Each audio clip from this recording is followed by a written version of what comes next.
Tatlong sospek sa pananambang kay Lanao del Sur Governor Mamintal Adyong Jr. arestado. Nahuli sina Palawan Salem Macalbo, Nagak Baratomo at Amirodin Mandok sa Bukidnon. Matapos makatanggap ang pulisya ng impormasyon na may mga armadong lalaki sa lugar. Noon pa pinaghahanap ng mga otoridad ang mga sospek para sa iba pang kaso, kabilang ang pagpatay at illegal possession of explosives. Mahaharap sila ngayon sa karagdagang 4 counts of murder, 3 counts of frustrated murder at 22 counts of attempted murder.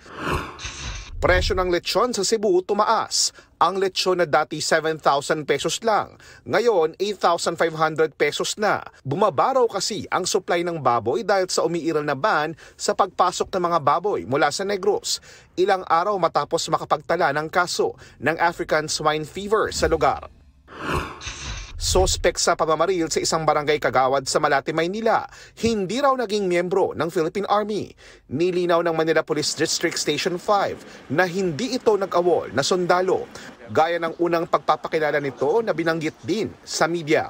Marahil gusto lang daw nitong bigyang katwiran ang pagdadala niya ng baril. Vina-validate pa kung reservist ang sospek. JP Soriano, nagbabalita para sa GMA Integrated News.